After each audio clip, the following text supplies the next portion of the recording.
சமூக ஊடகங்களில் தங்களின் ஆடம்பர வாழ்க்கை, நகை மற்றும் பணத்தை வெளிப்படையாக காட்டுவது எந்த அளவுக்கு ஆபத்தானது என்பதற்கு உதாரணமாக ஒரு சம்பவம் மத்திய பிரதேசத்தில் நடைபெற்றுள்ளது. அப்படி என்ன நடந்தது என்று பார்க்கலாம்.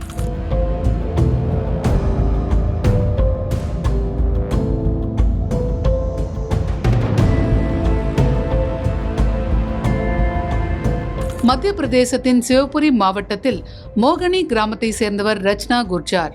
இல்லத்தரசியான இவர் 1 லட்சத்திற்கும் அதிகமான பின் தொடர்பாளர்களை கொண்ட பிரபல யூடியூபராக இருக்கிறார்.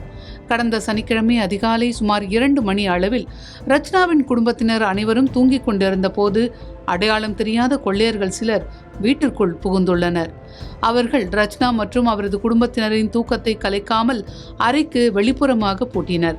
பின்னர் பீரோவிலிருந்த தங்கம், வெள்ளி நகைகள், ரொக்க பணம் மற்றும் வீட்டில் இருந்த ஒரு அட்டைப்பெட்டி எனர்ஜி ட்ரிங்க் ஆகியவற்றை சுருட்டி கொண்டு தப்பிச் சென்றனர்.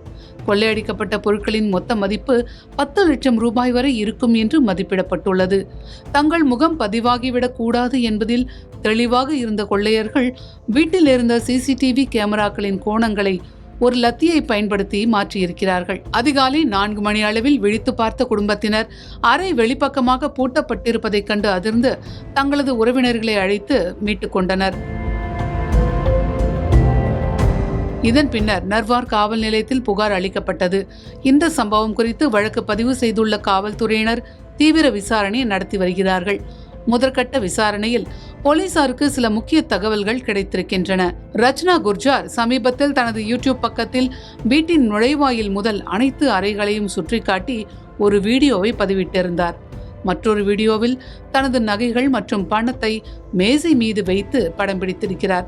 இந்த வீடியோக்களை பார்த்தே கொள்ளையர்கள் வீட்டின் வடிவமைப்பு, பாதுகாப்பு ஏற்பாடுகள் மற்றும் நகைகள் இருக்கும் இடத்தை மிக துல்லியமாக திட்டமிட்டு இந்த கொள்ளையை நடத்தியிருக்கிறார்கள். கொள்ளையர்கள் அதே கிராமத்தை சேர்ந்தவர்களாக இருக்கக்கூடும் என்று காவல்துறையினர் சந்தேகிக்கிறார்கள்.